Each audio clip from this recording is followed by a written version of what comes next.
नमस्कार। आज हम आधुनिक भारतीय इतिहास की गहराइयों में उतरेंगे। ये विषय एसएससी और यूपीएससी जैसी परीक्षाओं के लिए बहुत ही महत्वपूर्ण है। बिल्कुल। इससे हमें ये समझने में मदद मिलती है कि आज का भारत कैसे बना, किन प्रक्रियाओं से गुजरा।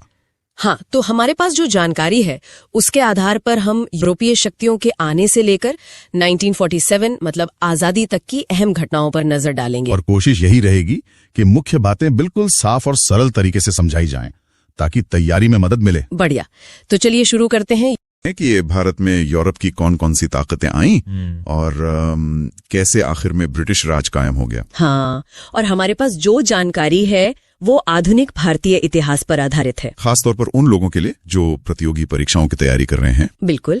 सवाल ये है कि पुर्तगाली, डच, फ्रांसीसी, अंग्रेज मतलब आए तो सब। हाँ, सब आए, पर अंग्रेजों ने बाजी कैसे मारी, ये समझना है। हाँ, ये काफी दिलचस्प है कि कैसे एक व्यापार करने आई कंपनी धीरे धीरे पूरे भारत पर छा गई। तो कहानी शुरू कहाँ से होती है? पुर्तगालियों से। बिल्कुल। वास्को डी गामा 1498 में वो केप ऑफ गुड होप का चक्कर लगाकर कालीकट पहुंचा। अच्छा, कालीकट। वहाँ जामोरिन राजा थे, है ना? उन्होंने स्वागत किया। हाँ, स्वागत तो किया, लेकिन देखिए असल खोज थी एक नए समुद्री रास्ते की। क्यों? जमीनी रास्ते में क्या दिक्कत थी? वो ऑटोमन साम्राज्य का दबदबा था उस रास्ते पर, तो यूरोप को एक नया रास्ता चाहिए था। हाँ, और इसी चक्कर में वो कोलंबस भारत ढूंढते ढूंढते अमेरिका पहुंच गया था। सही कहा। तो वास्को डी गामा 3 बार भारत आया और यहीं कोचिन में उसकी मौत हुई 1524 में। उसके बाद और कौन आया पुर्तगालियों में? फिर आए फ्रांसिस्को डी अल्मेडा। उनकी थी blue water policy. Blue water policy मतलब समंदर पर कब्जा रखो, हिंद महासागर में अपनी नौसेना सबसे ताकतवर बनाओ, जमीन से ज्यादा समंदर पर ध्यान दो। अच्छा, लेकिन भारत में पुर्तगाली शक्ति की असली नींव किसने रखी? वो थे अल्फांसो डी अल्बुकर्क।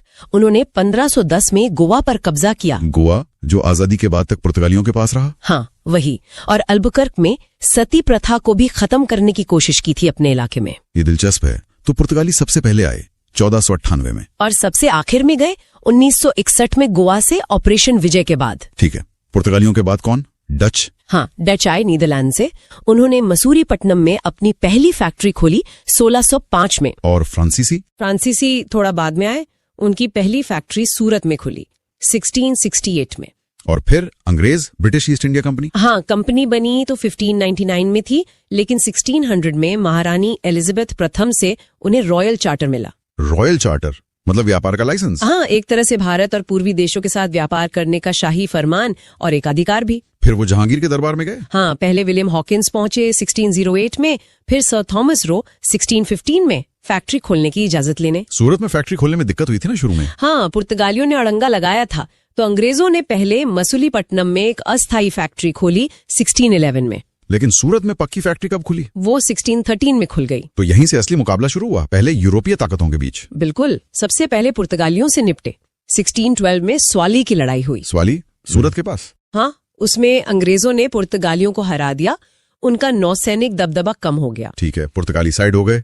फिर डचों को हराया 1759 में बेदारा की लड़ाई। इसे चिंसूरा या हुगली की लड़ाई भी कहते हैं। अच्छा, मतलब पुर्तगाली और डच दोनों का पत्ता साफ। अब बचे फ्रांसीसी। हाँ, और फ्रांसीसी सबसे बड़े प्रतिद्वंदी थे। उनके साथ तो लंबी जंग चली, कर्नाटक युद्ध। ये कितने हुए थे? 3। हाँ, 3 हुए थे। और मजे की बात यह है कि ये लड़ाइयां सिर्फ भारत में नहीं थी, इनकी जड़ें यूरोप और अमेरिका में थी। मतलब वहां ब्रिटेन और फ्रांस लड़ते थे तो यहाँ भी लड़ पड़ते थे। बिल्कुल। जैसे ऑस्ट्रियन वॉर ऑफ सक्सेशन या 7 ईयर वॉर्स, उनका असर यहाँ दिखता था। कौन सा युद्ध सबसे निर्णायक रहा? तीसरा कर्नाटक युद्ध, जो 1756 से 63 तक चला, वो निर्णायक था। उसी में वैंडीवाश की लड़ाई हुई थी ना 1760 में? हाँ, वैंडीवाश की लड़ाई। इसमें फ्रांसीसियों की करारी हार हुई, उनकी कमर टूट गई भारत में। और फिर पेरिस की संधि हुई 1763 में। हाँ, पेरिस की संधि से ये तय हो गया कि भारत में अब अंग्रेजों का ही राज चलेगा। फ्रांसीसी बस कुछ इलाकों तक सिमट कर रह गए। तो यूरोपीय मुकाबला तो जीत लिया अंग्रेजों ने, अब बारी थी भारतीय शक्तियों की। सही। उस समय मुगल साम्राज्य कमजोर हो रहा था। बंगाल, अवध, हैदराबाद जैसे सूबे लगभग आजाद हो गए थे। तो अंग्रेजों ने सबसे पहले बंगाल पर नजर डाली। हाँ, बंगाल बहुत अमीर सूबा था। वहां नवाब थे मुर्शिद कुली खान, फिर अलीवर्दी खान, फिर सिराजुद्दौला। और अंग्रेजों के बीच क्या पंगा हुआ? टैक्स को लेकर और किलेबंदी को लेकर। अंग्रेज बिना इजाजत कलकत्ता में किलेबंदी कर रहे थे। टैक्स भी नहीं दे रहे थे ठीक से। तो सिराज ने हमला कर दिया। हाँ, सिराज ने कलकत्ता पर हमला किया, फोर्ट विलियम जीत लिया। वहीं वो ब्लैक होल ट्रेजेडी वाली घटना भी बताई जाती है। अच्छा, फिर रॉबर्ट क्लाइव आया। हाँ, मद्रास से क्लाइव आया और उसने सिराज के सेनापति मीर जाफर के साथ साजिश रची। और नतीजा हुआ प्लासी की लड़ाई 1757। हाँ, पर ये नाम की लड़ाई थी, असल में तो ये एक धोखा था। सिराज की सेना लड़ी ही नहीं ढंग से, वो हार गया और मारा गया। और यहीं से अंग्रेज सिर्फ व्यापारी नहीं रहे, वो किंग मेकर बन गए। बिल्कुल, उन्होंने मीर जाफर को नवाब बना दिया। वो कठपुतली नवाब था। लेकिन मीर जाफर भी ज्यादा दिन नहीं चला, फिर उसका दामाद मीर कासिम आया। हाँ, मीर कासिम थोड़ा काबिल था। उसने राजधानी मुर्शिदाबाद से मुंगेर बदली, अपनी सेना को सुधारा।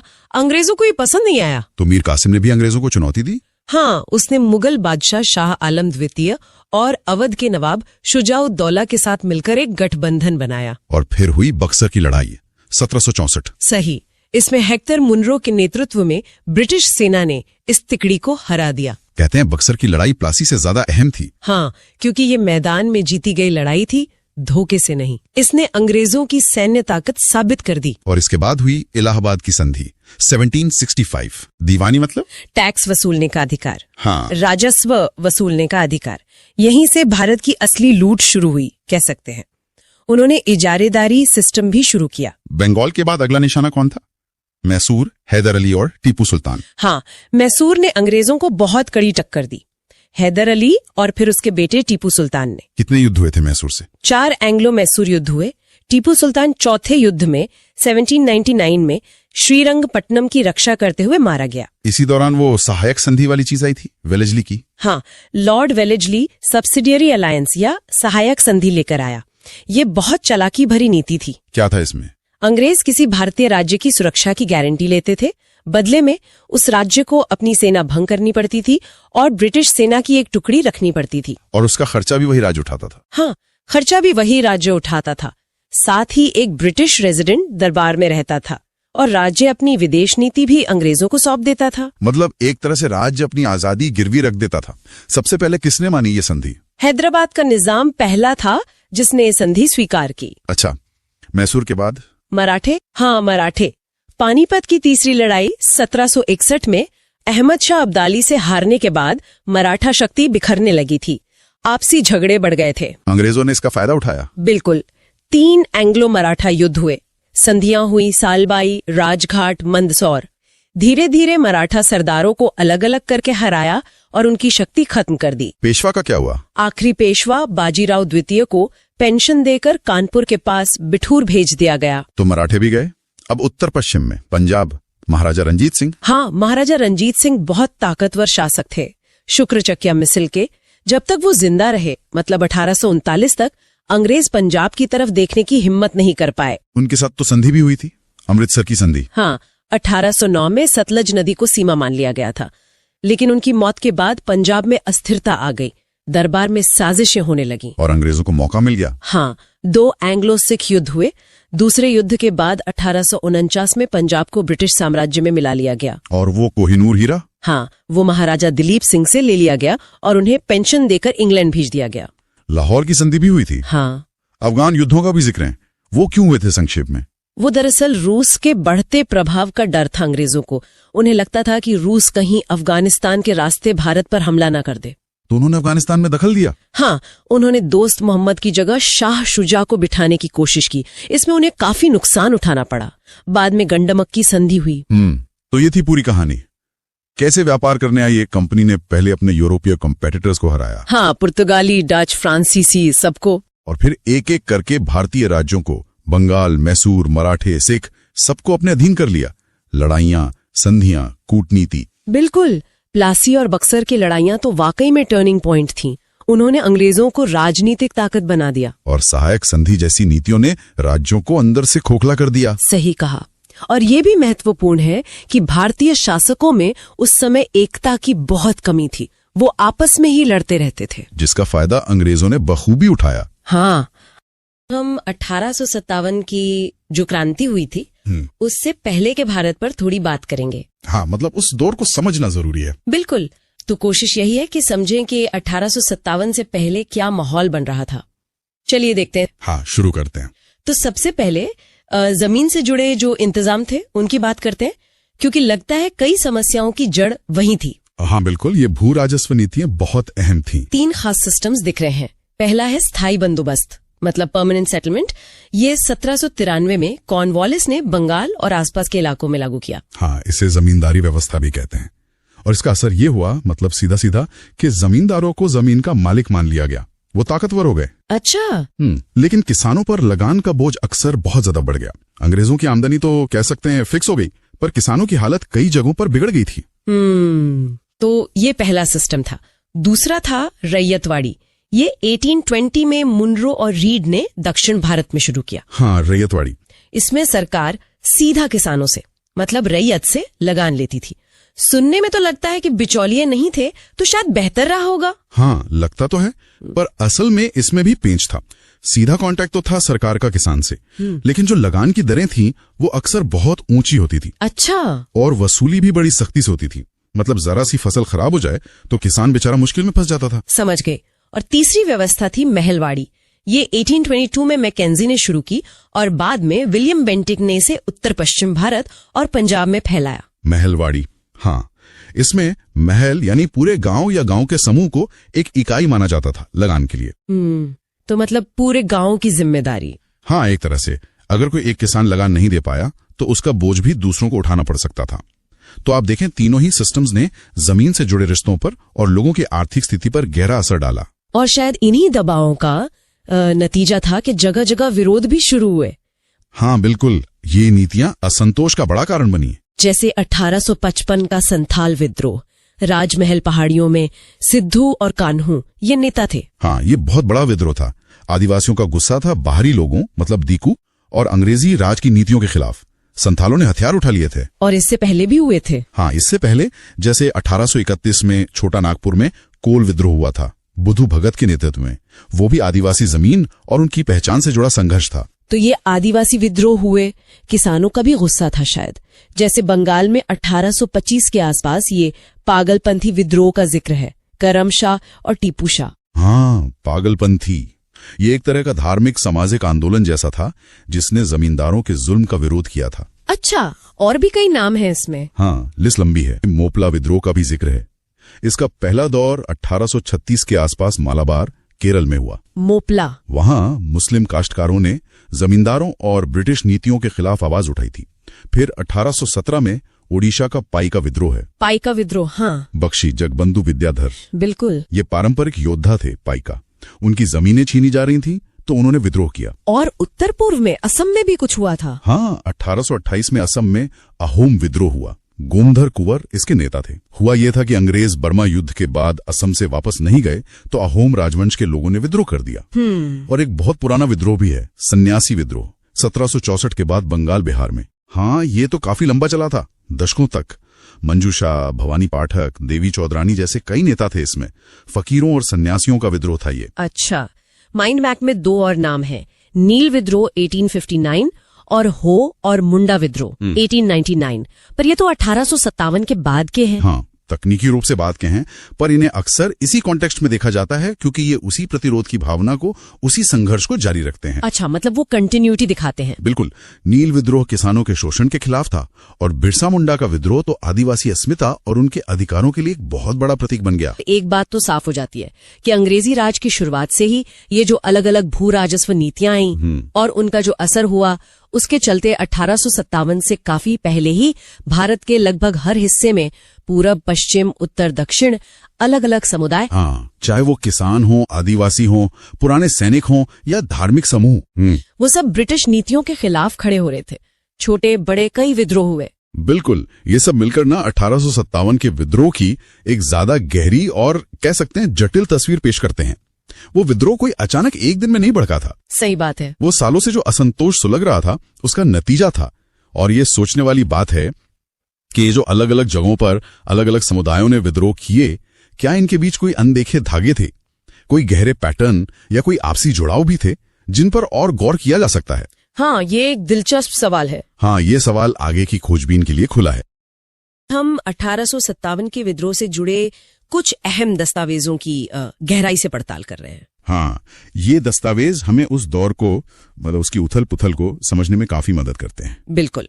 हमारा मकसद है कि इन स्रोतों से समझें कि असल में हुआ क्या था, क्यों हुआ था और नतीजा क्या निकला। तो चलिए शुरू करते हैं। देखिए, अक्सर सुनने में आता है कि ये बस एक सैनिक विद्रोह था, लेकिन ये दस्तावेज देखते हैं तो लगता है बात कुछ और है। हाँ, बिल्कुल सही। दस्तावेज तो साफ इशारा करते हैं कि ये सिर्फ फौजियों का गुस्सा नहीं था। इसके पीछे कई परतें थीं, राजनीतिक, आर्थिक, सामाजिक, धार्मिक और हाँ, सैनिक कारण भी सब जमा हो रहे थे।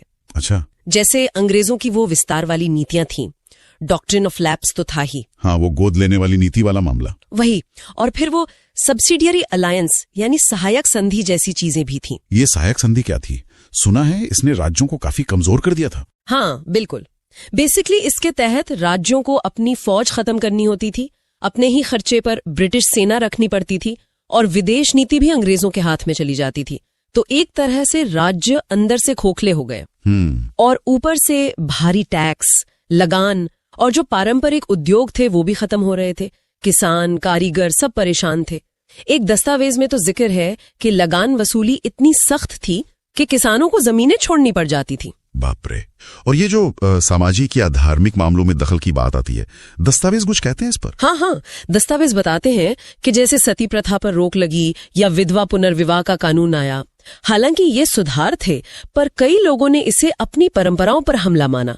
उनको लगा अंग्रेज उनका धर्म, उनके रीति रिवाज सब बदल देंगे। अच्छा, तो एक डर का माहौल बन गया था। बिल्कुल। और फिर ईसाई मिशनरियों की गतिविधियां भी बढ़ रही थीं। उससे ये डर और पक्का हुआ। सेना में भी देखिए, भारतीय सिपाहियों के साथ भेदभाव होता था, वेतन कम, प्रमोशन नहीं, ये सब गुस्सा अंदर ही अंदर जमा हो रहा था। तो मतलब कई सारी वजह थी जो सुलग रही थी। फिर वो कौन सी चिंगारी थी जिसने एकदम से आग भड़का दी दस्तावेजों के हिसाब से? वो चिंगारी थी वो नई एनफील्ड राइफल के कारतूस। हाँ, वो चर्बी वाले कारतूसों की कहानी। वहीं दस्तावेज इस घटना का जिक्र करते हैं। अफवाह फैली या शायद सच भी था कि इन कारतूसों को राइफल में डालने से पहले दांत से काटना पड़ता है और उन पर गाय और सूअर की चर्बी लगी है। अब ये हिंदू और मुसलमान दोनों सिपाहियों के लिए धर्म भ्रष्ट होने वाली बात थी। हाँ, ये तो बहुत गंभीर बात होगी उनके लिए। बिल्कुल। इसने जो पहले से शक था उसे यकीन में बदल दिया और इसी के बाद 29 मार्च 1857 को बारकपुर में मंगल पांडे ने वो कदम उठाया। मंगल पांडे की घटना, और उसके बाद ये मेरठ से दिल्ली और फिर इतनी तेजी से बाकी शहरों तक कैसे फैल गया? हाँ, 10 मई 1857 को मेरठ में सिपाहियों ने बड़े पैमाने पर बगावत कर दी और सीधे दिल्ली चल पड़े। वहां पहुंचकर उन्होंने मुगल बादशाह बहादुर शाह जफर को, जो शायद खुद भी थोड़ा हिचकिचा रहे थे, अपना नेता बना लिया। अच्छा, ये तो बड़ा सिंबॉलिक कदम था। बहुत बड़ा। और बस देखते ही देखते ये आग कानपुर, लखनऊ, झांसी, बरेली, आरा कई जगहों पर फैल गई।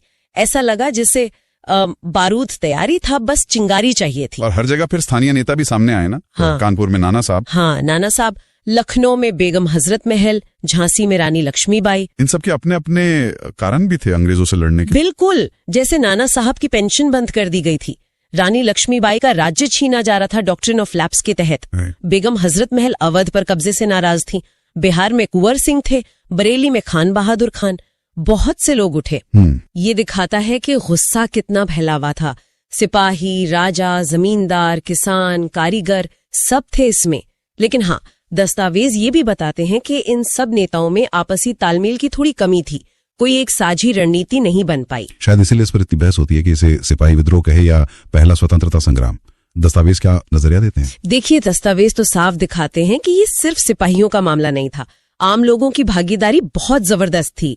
तो इसे सिर्फ सिपाही विद्रोह कहना तो सही नहीं लगता। हाँ, बात तो सही है। लेकिन दूसरी तरफ ये भी सच है कि ये पूरे भारत में एक साथ एक ही समय पर नहीं फैला। दक्षिण भारत काफी हद तक शांत रहा, पंजाब ने भी साथ नहीं दिया, नेतृत्व भी बिखरा हुआ था, सबके मकसद भी थोड़े अलग अलग थे। तो इसे पूरी तरह राष्ट्रीय कह देना भी शायद मुश्किल है। दस्तावेज एक मिलीजुली तस्वीर पेश करते हैं। गुस्सा बहुत था, पर शायद वो एक संगठित राष्ट्रीय सोच अभी बन रही थी। तो फिर आखिर में हुआ क्या? नतीजा क्या निकला?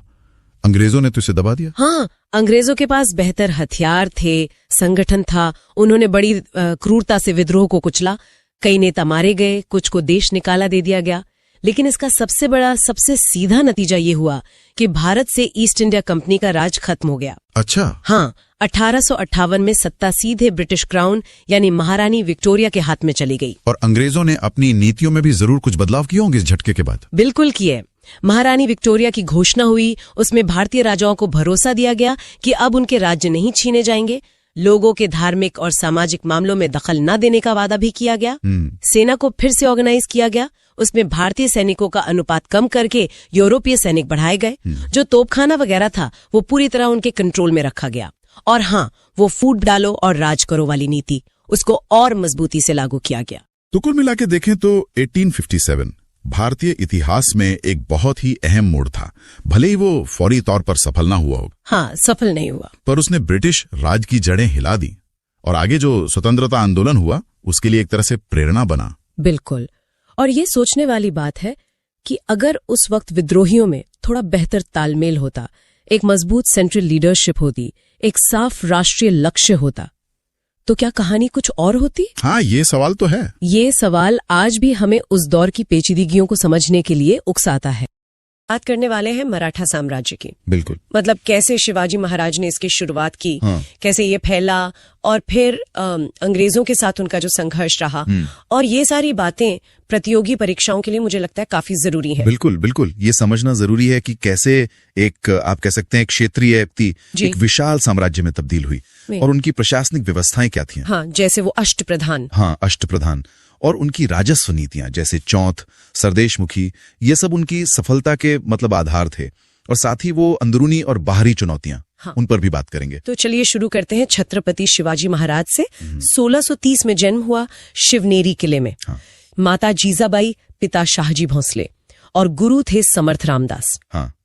उन्होंने जैसे शाइस्ता खान को हराया और फिर 1674 में रायगढ़ में उनका राज्याभिषेक हुआ, छत्रपति की उपाधि ली।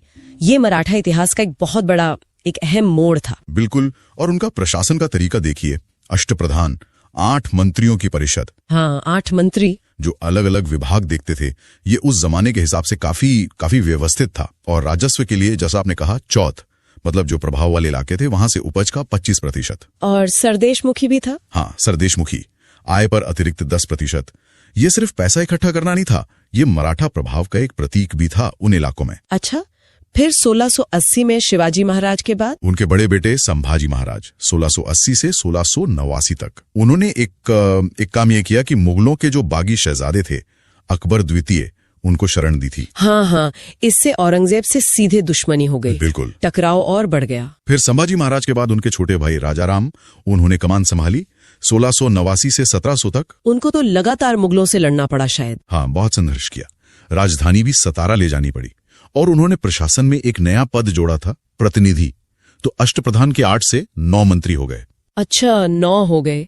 फिर राजाराम के बाद उनकी पत्नी ताराबाई, उन्होंने मोर्चा संभाला 1700 से 1707 तक। अपने बेटे शिवाजी द्वितीय की तरफ से उन्होंने शासन किया और मुगलों को कड़ी टक्कर दी। वो दौर काफी उथल पुथल वाला था। लेकिन तभी कहानी में एक नया मोड़ आता है। 1707 में औरंगजेब की मृत्यु होती है। हाँ। और जो नए मुगल बादशाह थे, बहादुर शाह, उन्होंने संभाजी के बेटे शाहूजी, जो कई साल से मुगल कैद में थे, उनको रिहा कर दिया। अच्छा, तो शाहूजी वापस आ गए। फिर तो सत्ता के लिए संघर्ष हुआ होगा ताराबाई और शाहूजी के बीच। बिल्कुल। मराठा सरदारों में 2 गुट बन गए। शाहूजी ने एक बहुत ही काबिल व्यक्ति थे, बालाजी विश्वनाथ। हाँ, नाम सुना है। उनकी मदद ली और खेड़ की लड़ाई में ताराबाई को हराया, सतारा पर कब्जा कर लिया। और यहीं से पेशवाओं का महत्व बढ़ना शुरू हुआ, है ना? बिल्कुल सही। शाहूजी ने 1713 में बालाजी विश्वनाथ को अपना पेशवा यानी प्रधानमंत्री बनाया। और बालाजी इतने सक्षम थे, इतने वफादार, कि उनके बाद ये पद वंशानुगत हो गया, उनके परिवार में ही चलने लगा। मतलब पेशवा का पद हेरिडिटरी हो गया। हाँ। और उन्होंने 1719 में दिल्ली में जो सैयद बंधु थे, किंग मेकर्स, उनसे एक बहुत अहम संधि की। इससे मराठों को दक्कन में चौथ और सरदेशमुखी वसूलने का कानूनी अधिकार मिल गया। ये बहुत बड़ी कूटनीतिक जीत थी। फिर बालाजी विश्वनाथ के बेटे आए बाजीराव प्रथम। 1720 से 1740 नाना साहिब भी कहते हैं उन्हें। वो तो कमाल के सेनापति थे। अरे बिल्कुल। बाजीराव प्रथम एक महान योद्धा और रणनीतिकार। उन्होंने मराठा साम्राज्य का बहुत विस्तार किया, उत्तर भारत तक, निजामुल मुल्क को कई बार हराया और 1737 में तो वो दिल्ली तक पहुंच गए थे। दिल्ली पर छापा मारा था। हाँ, उनके समय मराठा ताकत बहुत ज्यादा बढ़ गई थी। फिर उनके बेटे बालाजी बाजीराव 1740 से 1761, इनके समय में तो साम्राज्य चरम पर था। हाँ, चरम पर। ऐसा लगने लगा था कि शायद मुगलों के बाद अब मराठी ही हिंदुस्तान के शासक होंगे। लेकिन 1761 में पानीपत की तीसरी लड़ाई। ओहो, पानीपत, अहमद शाह अब्दाली। हाँ, अब्दाली के हाथों जो हार हुई वो एक बहुत बड़ा झटका था, बहुत बड़ा। कई बड़े मराठा सरदार मारे गए और मराठों का जो विजय रथ था वो एक तरह से थम गया। अच्छा, इसी समय के आसपास वो अलग अलग मराठा सरदार भी तो काफी ताकतवर हो गए थे। जैसे पुणे के पेशवा तो थे, बड़ौदा के गायकवाड़, नागपुर के भोंसले। हाँ, इंदौर के होलकर, ग्वालियर के सिंधिया, इन्हें मराठा संघ या मराठा कन्फेडरेसी कहते हैं। पानीपत के बाद ये ज्यादा स्वतंत्र रूप से काम करने लगे थे। मतलब एकजुटता थोड़ी कम हो गई। हाँ, एकजुटता थी पर आपसी खींचतान भी बढ़ने लगी थी। और इसी बीच एक नई ताकत उभर रही थी, अंग्रेज ईस्ट इंडिया कंपनी। और यहीं से शुरू हुए आंग्ल मराठा युद्ध। पहला युद्ध कब हुआ? पहला युद्ध 1775 से 1782 तक। ये सालबाई की संधि के साथ खत्म हुआ। इसमें कोई निर्णायक जीत हार नहीं हुई, पर अंग्रेजों को समझ आ गया कि मराठे एक बड़ी शक्ति हैं। लेकिन दूसरा युद्ध, वो शायद मराठों के लिए ठीक नहीं रहा।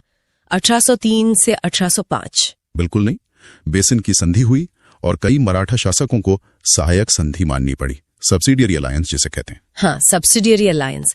इसका मतलब क्या था असल में? मतलब ये कि उन्हें अपनी राजधानी में अंग्रेजी सेना रखनी होगी, उसका खर्चा भी खुद उठाना होगा, और अंग्रेजों की इजाजत के बिना किसी और राज्य से कोई समझौता या युद्ध नहीं कर सकते।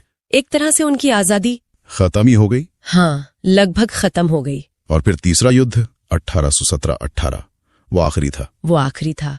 इसमें पेशवा बाजीराव द्वितीय की हार हुई।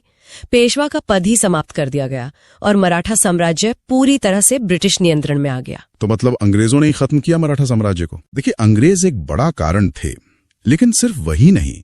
पानीपत के बाद जो मराठा सरदारों में आपसी फूट पड़ी, सत्ता के लिए जो झगड़े हुए, हाँ, वो अंदरूनी कलह, उसने उन्हें अंदर से बहुत कमजोर कर दिया था। तो अंग्रेजों की जीत में इस अंदरूनी फूट का भी बहुत बड़ा हाथ था। तो ये थी मराठा साम्राज्य की कहानी, शिवाजी महाराज के उदय से लेकर पेशवाओं के विस्तार और फिर आपसी मतभेद और अंग्रेजों के हाथों पतन तक। अष्टप्रधान, चौथ, सरदेशमुखी, पेशवा, सहायक संधि, मराठा संघ, ये सब नाम और कॉन्सेप्ट्स परीक्षाओं के लिए बहुत जरूरी हैं। बिल्कुल। और ये सोचने वाली बात भी है कि क्या पतन का कारण सिर्फ बाहरी शक्तियां थीं या उनकी अपनी अंदरूनी कमजोरियां, उनकी आपसी फूट, ये भी उतनी ही जिम्मेदार थी। इस पर जरूर सोचना चाहिए। बात करने वाले हैं 19वीं सदी के भारत की। एक ऐसा समय जब समाज और धर्म में ना बहुत उथल पुथल थे। बिल्कुल। एक तरफ ब्रिटिश राज था, पश्चिमी शिक्षा आ रही थी, हाँ। और दूसरी तरफ हमारी अपनी पुरानी परंपराएं। तो जाहिर है एक टकराव तो होना ही था। और इसी टकराव से निकले वो सामाजिक धार्मिक सुधार आंदोलन है ना जी। कई भारतीय सोचने लगे थे कि भाई हमारे रीति रिवाजों में क्या सही है क्या गलत, और इन्हीं आंदोलनों ने एक तरह से आधुनिक भारत की नींव रखी। तो आज हम इन्हीं पर थोड़ी गहराई से बात करेंगे, समझने की कोशिश करेंगे कि ये आंदोलन क्या थे, कौन लोग थे इनके पीछे। बिल्कुल, और उनके विचार क्या थे। तो शुरुआत कहाँ से करें?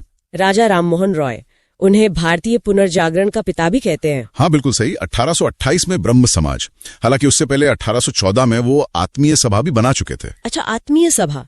तो ये ब्रह्म समाज, इसमें क्या खास था? देखिए, ब्रह्म समाज मूल रूप से एक सुधारवादी आंदोलन था। उनका जोर था एकेश्वरवाद पर, मतलब एक ही ईश्वर है। मूर्ति पूजा का विरोध। हाँ, मूर्ति पूजा का विरोध।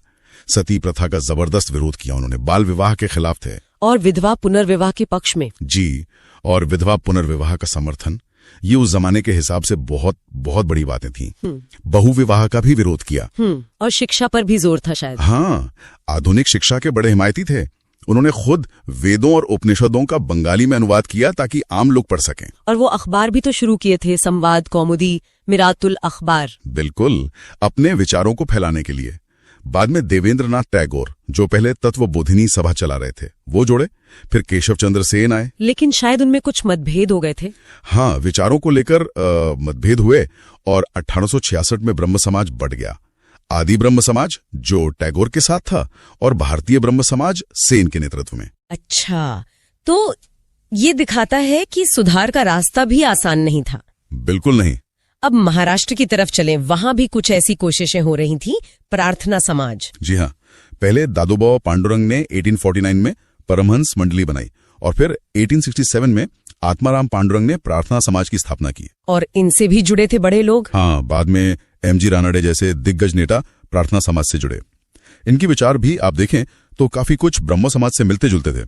समाज सुधार, एकेश्वरवाद। लेकिन क्या सभी लोग इन बदलावों से खुश थे? कोई विरोध करने वाला भी तो होगा। अरे बिल्कुल, ऐसा कैसे हो सकता है कि सब सहमत हो। जैसे राधाकांत देव थे, उन्होंने धर्म सभा बनाई। धर्म सभा? जी, ये संगठन ब्रह्म समाज के सुधारों का, खासकर सती प्रथा के खात्मे का विरोध कर रहा था। वो पारंपरिक हिंदू रीति रिवाजों को बचाए रखना चाहते थे। तो इन्हें हम पुनरुत्थानवादी कह सकते हैं, मतलब जो पुरानी स्थिति वापस लाना चाहे। हाँ बिल्कुल, रिवाइवलिस्ट। तो एक तरफ सुधार की लहर थी और दूसरी तरफ उसे थामने की कोशिश भी। फिर एक और बहुत महत्वपूर्ण नाम आता है, ज्योतिराव फूले। जी, 1873 में सत्यशोधक समाज। हाँ, ज्योतिबा फूले। ये बहुत अहम है क्योंकि उनका ध्यान पूरी तरह से सामाजिक न्याय पर था। वो शायद माली समुदाय से थे। जी, माली समुदाय से थे और उन्होंने ब्राह्मणवादी वर्चस्व और ये जो जाति व्यवस्था थी उस पर सीधा हमला बोला। उनका मकसद था जो दबे कुचले वर्ग हैं उन्हें जगाना, उन्हें अधिकार दिलाना। गुलामगिरी और सार्वजनिक सत्य धर्म जैसी किताबें लिखी उन्होंने। बहुत महत्वपूर्ण किताबें हैं ये। और उनकी पत्नी सावित्रीबाई फूले, उनका काम तो अविश्वसनीय है। हाँ, लड़कियों की शिक्षा के लिए वो भारत की पहली महिला शिक्षकों में से एक मानी जाती हैं, है ना? बिल्कुल। दोनों ने मिलकर पुणे में लड़कियों के लिए स्कूल खोला। सोचिए, उस जमाने में ये कितना क्रांतिकारी कदम रहा होगा। सही कहा। तो ये सुधार सिर्फ धर्म तक सीमित नहीं था, समाज के हर पहलू को छू रहा था। हाँ, सामाजिक, लैंगिक, हर तरह का सुधार।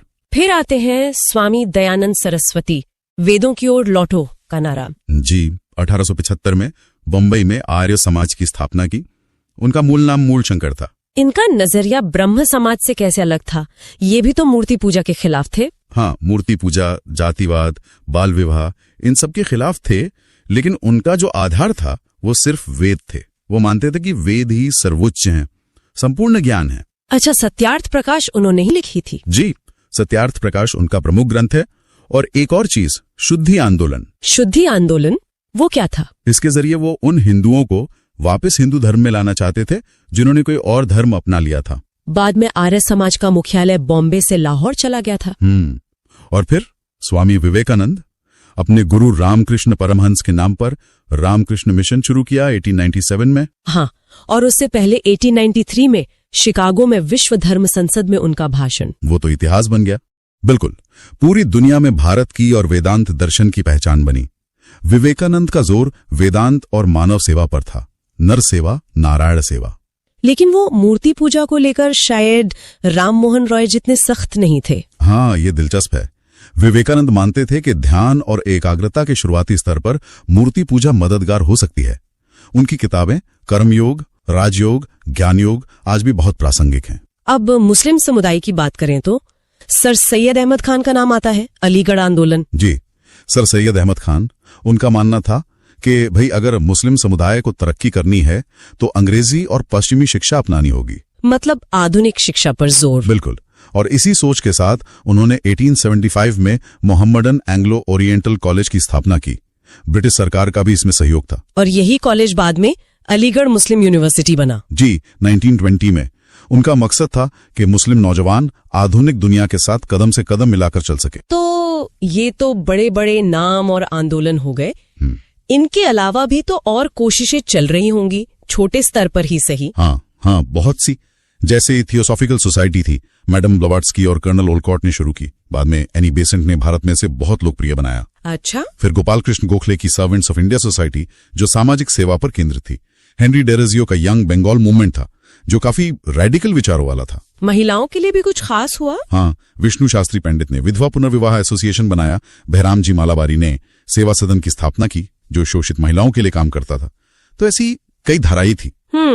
यानी ये पूरी सदी एक तरह के मंथन का दौर थे। बिल्कुल सही कहा आपने। सुधार भी था, पुरानी चीजों को बचाने की कोशिश भी थी, सामाजिक बराबरी की लड़ाई थी, शिक्षा का प्रसार था। राष्ट्रवाद की भावना भी पनप रही थी शायद। हाँ, वो भी। ये सब चीजें आपस में मिल रही थीं, कभी टकरा रही थीं, और इसी सब से एक नए भारत की सोच उभर रही थी। हर किसी का तरीका अलग था, जोर अलग था, पर कहीं ना कहीं मकसद समाज को बेहतर बनाना था। कमाल है। ये आंदोलन भले ही 19वीं सदी के हैं, पर इनकी बातें, इनके मुद्दे आज भी कितने प्रासंगिक लगते हैं, है ना? बिल्कुल। परंपरा और आधुनिकता की बहस, बराबरी का सवाल, पहचान की राजनीति, ये सब आज भी हमारे समाज का हिस्सा हैं। तो सोचने वाली बात यह है कि आज के भारत में इन 150 साल पुराने विचारों की गूंज हमें कहां और कैसे सुनाई देती है, इस पर सोचना वाकई दिलचस्प होगा। बहुत ही दिलचस्प विषय पर बात करने वाले हैं। भारतीय राष्ट्रीय कांग्रेस के बनने से पहले भारत में कौन सी महत्वपूर्ण संस्थाएं या एसोसिएशंस काम कर रही थीं? जी, ये जानना प्रतियोगी परीक्षाओं के लिहाज से बहुत जरूरी है, क्योंकि इससे पता चलता है कि कांग्रेस की स्थापना कोई अचानक हुई घटना नहीं थी। बिल्कुल, एक पूरी पृष्ठभूमि थी, एक विकास का क्रम था।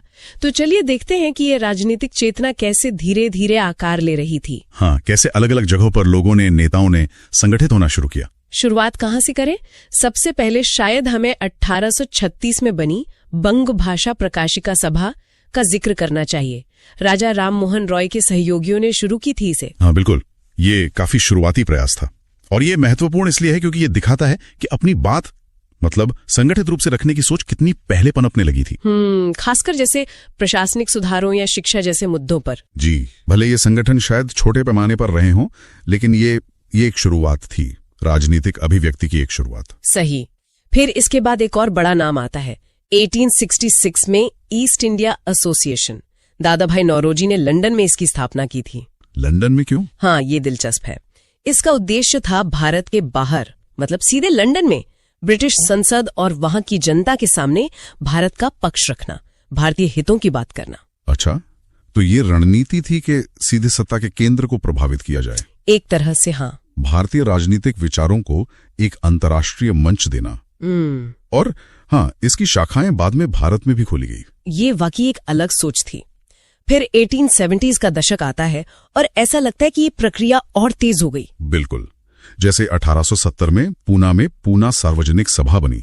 एमजी रानाडे जैसे बड़े नेता इससे जुड़े थे। और फिर 1875 में बंगाल में सिसिर कुमार घोष की इंडियन लीग। हाँ, और यहाँ ध्यान देने वाली बात यह है कि ये प्रयास अब सिर्फ बंगाल तक ही सीमित नहीं थे। पूना सार्वजनिक सभा वो बॉम्बे प्रेसिडेंसी में सक्रिय थी। अच्छा। वो सरकार और जनता के बीच एक तरह से पुल बनाने का काम कर रही थी, और इंडियन लीग वो राष्ट्रवाद की भावना जगाने और राजनीतिक शिक्षा पर जोर दे रही थी। तो मतलब अलग अलग क्षेत्रों में ये जरूरत महसूस हो रही थी कि संगठित हुआ जाए। जी बिल्कुल। और फिर आता है 1876 इंडियन नेशनल एसोसिएशन, जिसे भारत सभा भी कहते हैं। सुरेंद्रनाथ बनर्जी और आनंद मोहन बोस, इसे तो कई बार कांग्रेस का अग्रदूत भी कहते हैं, है ना? हाँ, सुना है। क्यों? इसमें क्या खास था? खास ये था कि इसका उद्देश्य ज्यादा व्यापक था, मतलब अखिल भारतीय स्तर का।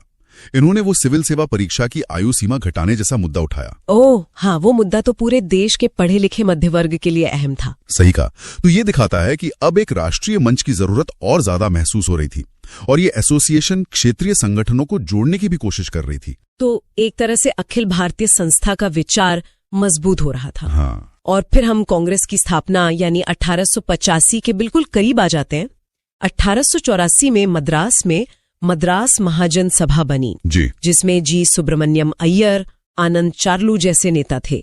ये भी स्थानीय शासन में सुधार, प्रतिनिधित्व ऐसी मांगे उठा रही थीं। और 1885 में ही जिस साल कांग्रेस बनी, उसी साल बॉम्बे प्रेसिडेंसी एसोसिएशन की भी स्थापना हुई। हाँ, और इससे फिरोज शाह मेहता, केटी तेलंग, बदरुद्दीन तैयब जी जैसे बहुत बड़े नाम जुड़े थे। तो अगर हम देखें 1836 से लेकर 1885 तक लगभग 50 साल, इन 50 सालों में इन संगठनों का एक साफ विकास दिखता है, छोटे स्थानीय प्रयासों से शुरू होकर एक अखिल भारतीय सोच तक। तो इसका मतलब यही निकलता है कि भारतीय राष्ट्रीय कांग्रेस अचानक से कहीं से नहीं आ गई। बिल्कुल नहीं, ये उन बहुत सारे प्रयासों का, छोटी बड़ी कोशिशों का नतीजा थी जो पिछले कई दशकों से देश के अलग अलग हिस्सों में चल रही थी। इन संस्थाओं ने वो जमीन तैयार की। हाँ, उन्होंने राजनीतिक चर्चा की भाषा बनाई, लोगों को एकजुट होना सिखाया, और ये एहसास दिलाया कि एक बड़े राष्ट्रीय मंच की जरूरत है।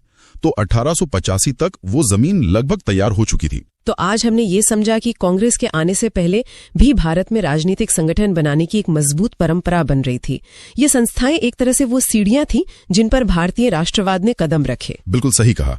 और जाते जाते एक सोचने वाली बात छोड़ जाते हैं। हाँ, कि ये जो शुरुआती संगठन थे, इनके अपने खास उद्देश्य थे, अपने मुद्दे थे, काम करने के अपने तरीके थे। तो क्या इनका असर, इनकी छाप भारतीय राष्ट्रीय कांग्रेस के शुरुआती रूप पर, उसके लक्ष्यों और काम करने के तरीकों पर दिखाई देती है? दिलचस्प सवाल है।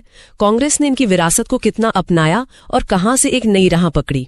हाँ, इस पर विचार करना वाकई दिलचस्प होगा। हम भारतीय इतिहास के एक बहुत ही अहम हिस्से पर बात करेंगे। ये टॉपिक प्रतियोगी परीक्षाओं मतलब एसएससी, यूपीएससी, इन सब के लिए बहुत जरूरी है। भारतीय राष्ट्रीय कांग्रेस। हाँ बिल्कुल, कांग्रेस का इतिहास, उसकी स्थापना, अधिवेशन, ये सब समझना बहुत जरूरी है। तो आज हम यही समझेंगे कि भाई इसकी नींव कैसे पड़ी, कौन से अधिवेशन और अध्यक्ष बहुत महत्वपूर्ण रहे, और हाँ, एक दिलचस्प चीज, इसके बनने के पीछे की अलग अलग कहानियां या सिद्धांत क्या थे। बिल्कुल, चलिए शुरू करते हैं। तो सबसे पहले इसकी शुरुआत, साल था 1885, जगह बॉम्बे। हाँ, बॉम्बे। और इसको स्थापित करने में मुख्य भूमिका किसकी थी? एलन ऑक्टेवियन ह्यूम, एओ ह्यूम, एक रिटायर्ड ब्रिटिश सिविल सर्वेंट थे वो। अच्छा। और पहला अधिवेशन भी बॉम्बे में ही हुआ, गोकुलदास तेजपाल संस्कृत कॉलेज में। हाँ, सुना है करीब 72 प्रतिनिधि आए थे। हाँ, 72 प्रतिनिधि। और ये बात थोड़ी मतलब गौर करने वाली है कि शुरुआत एक अंग्रेज ने की। हाँ, ये थोड़ा अजीब लगता है। हाँ, अगर हम उस समय का माहौल देखें, जैसे लिटन की नीतियां थीं या रिपन के सुधार थे, तो ये एक खास राजनीतिक माहौल में हुआ था। शायद 1857 के बाद अंग्रेज भी चाहते थे कि भारतीयों को बात रखने का एक मंच मिले। शायद एक नियंत्रित मंच। हाँ, कह सकते हैं, एक कंट्रोल्ड तरीका। अच्छा, शुरुआती अध्यक्षों को देखें तो पहले कौन थे? पहले थे व्योमेश चंद्र बैनर्जी, 1885 बॉम्बे में। फिर अगले साल 1886 कलकत्ता में दादा भाई नौरोजी।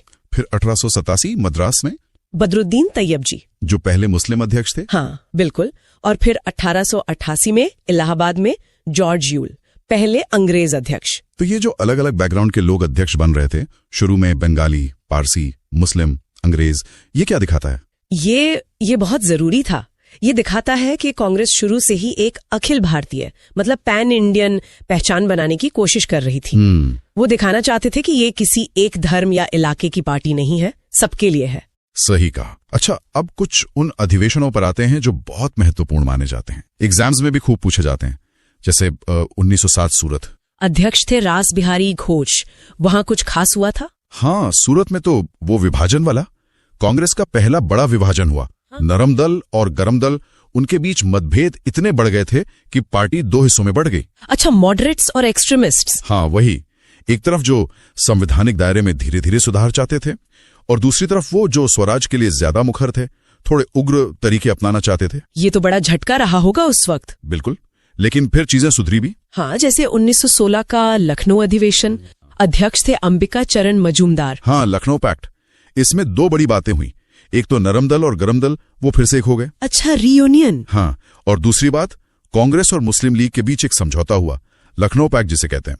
दोनों ने मिलकर संवैधानिक सुधारों की मांग रखी, ये भी काफी अहम था। फिर एक अधिवेशन है 1924 का, बेलगाम। इसका क्या सिग्निफिकेंस है? बेलगाम का सिग्निफिकेंस एक ही है, लेकिन बहुत बड़ा है। महात्मा गांधी सिर्फ एक बार, पूरी जिंदगी में सिर्फ एक बार कांग्रेस अध्यक्ष बने, और वो इसी अधिवेशन में थे। अच्छा, सिर्फ एक बार, 1924 बेलगाम। हाँ। असहयोग आंदोलन के बाद का समय था, तो उनका अध्यक्ष बनना काफी मायने रखता था। और फिर 1929 लाहौर, जवाहरलाल नेहरू अध्यक्ष। ये तो बहुत ही ऐतिहासिक माना जाता है ना? बिल्कुल, लाहौर अधिवेशन एक मील का पत्थर है, क्योंकि यहीं पहली बार पूर्ण स्वराज का प्रस्ताव पास हुआ। मतलब अब पूरी आजादी चाहिए थी, डोमिनियन स्टेटस नहीं। अच्छा, कंप्लीट इंडिपेंडेंस। हाँ, और यहीं ये भी तय हुआ कि 26 जनवरी को हर साल स्वतंत्रता दिवस मनाया जाएगा। इसने पूरे आंदोलन को एक नई दिशा दी, एक नया जोश भर दिया। सही बात है।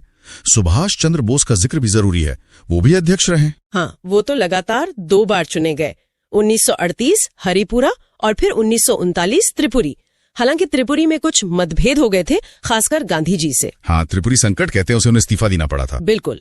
और फिर आजादी के ठीक पहले 1946 में मेरठ अधिवेशन हुआ, तब अध्यक्ष थे आचार्य जेबी कृपलानी। तो देखिए, ये सारे अधिवेशन, ये अध्यक्ष, ये सिर्फ नाम या तारीखें नहीं है, ये असल में भारतीय स्वतंत्रता संग्राम के विकास के अलग अलग पड़ाव हैं। सही। इनसे पता चलता है कि कांग्रेस के लक्ष्य कैसे बदले, उनकी रणनीतियां कैसे बनी, कैसे उन्होंने देश की नब्ज को पकड़ा। बिल्कुल। अब एक और पहलू पर आते हैं जो काफी इंटरेस्टिंग है कि कांग्रेस बनी क्यों। इसे लेकर भी अलग अलग थ्योरीज हैं। एक सबसे ज्यादा चर्चित है सेफ्टी वॉल्व थ्योरी या सुरक्षा वॉल्व सिद्धांत। ये क्या है? हाँ, सेफ्टी वॉल्व थ्योरी। इससे लाला लाजपत राय जैसे नेताओं का नाम जोड़ा जाता है। उनका मानना था, या इस थ्योरी के मुताबिक, एओ ह्यूम और अंग्रेजों ने कांग्रेस इसलिए बनवाई ताकि जो भारतीयों के मन में गुस्सा पनप रहा है, जो असंतोष है, वो एक कंट्रोल्ड तरीके से एक मंच के जरिए बाहर निकल जाए, ताकि 1857 जैसा कोई बड़ा विद्रोह दोबारा ना हो। बिल्कुल, मतलब ब्रिटिश साम्राज्य के लिए एक सेफ्टी वॉल्व की तरह काम करे।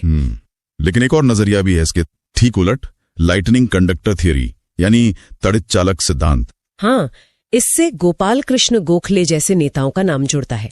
इस विचार के अनुसार जो शुरू के राष्ट्रवादी नेता थे, उन्होंने ह्यूम का इस्तेमाल किया। अच्छा, कैसे? एक लाइटनिंग कंडक्टर की तरह। मतलब ब्रिटिश सरकार का जो सीधा गुस्सा या शक था, उससे बचने के लिए एक अंग्रेज को आगे रखा। अच्छा। ताकि ये नया संगठन शुरू में ही कुचला न जाए, धीरे धीरे मजबूत हो सके।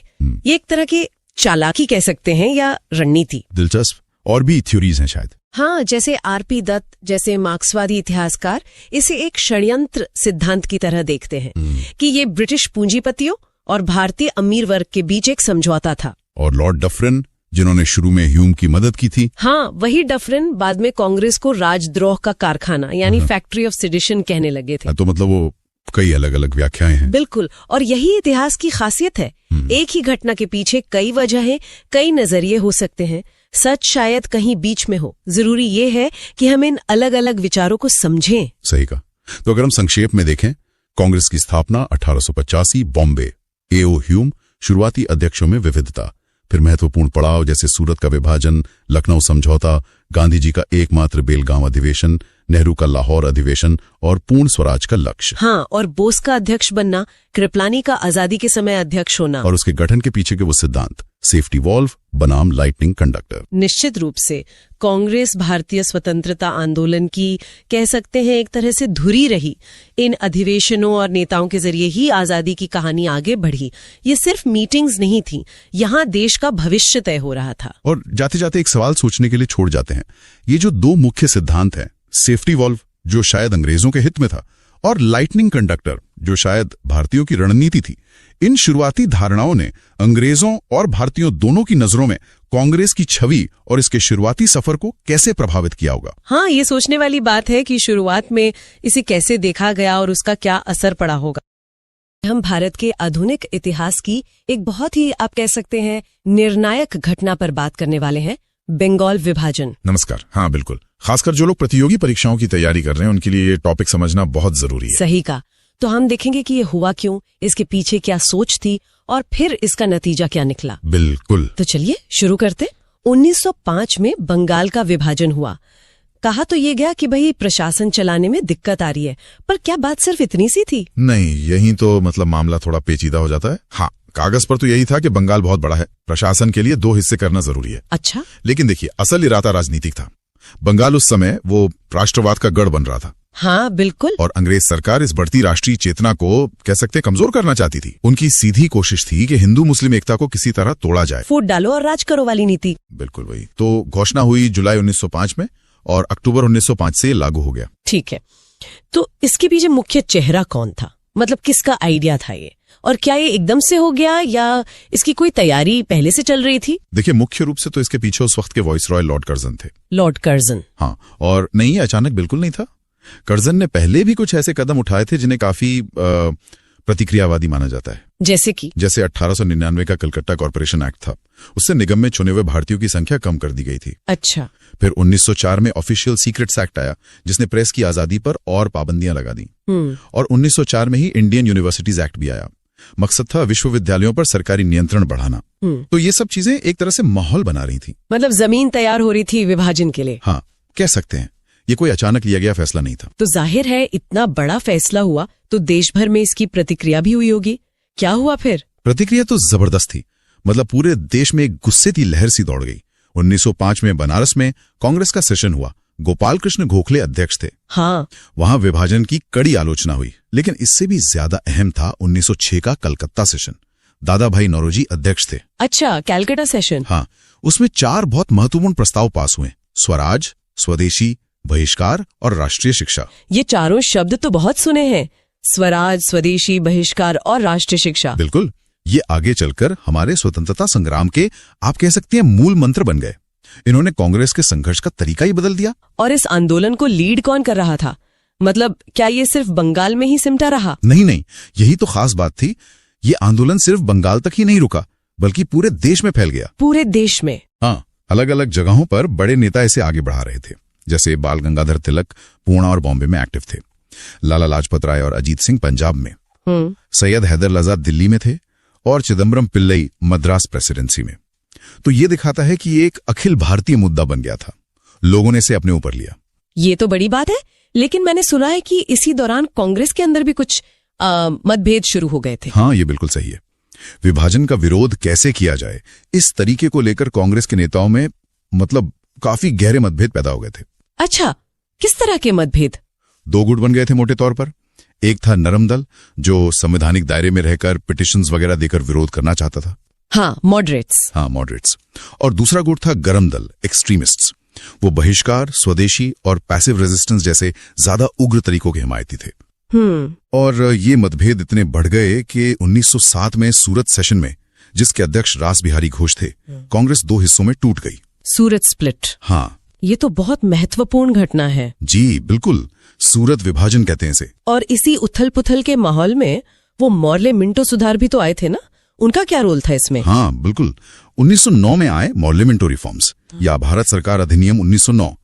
इसमें विधान परिषदों का साइज तो बढ़ाया गया, लेकिन इसकी सबसे विवादित बात थी मुसलमानों के लिए अलग निर्वाचक मंडल, यानी सेपरेट इलेक्टोरेट की शुरुआत। सेपरेट इलेक्टोरेट मतलब ये कि मुस्लिम वोटर्स सिर्फ मुस्लिम उम्मीदवारों को ही वोट दे सकते थे। और इसे कई लोग अंग्रेजों की उसी फूट डालो और राज करो नीति का हिस्सा मानते हैं। इसने कहीं ना कहीं भारतीय समाज में विभाजन के बीच और गहरे कर दिए। ये तो बहुत गंभीर बात थी। तो आखिर में इस बंगाल विभाजन का हुआ क्या? क्या ये हमेशा के लिए रह गया? नहीं, ये स्थायी नहीं रहा।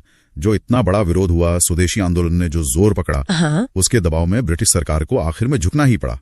1911 में दिल्ली में एक बड़ा दरबार लगा। दिल्ली दरबार? हाँ, जिसमें ब्रिटेन के राजा जॉर्ज पंचम भी आए थे। उसी दरबार में तब वाइसरॉय थे लॉर्ड हार्डिंग द्वितीय।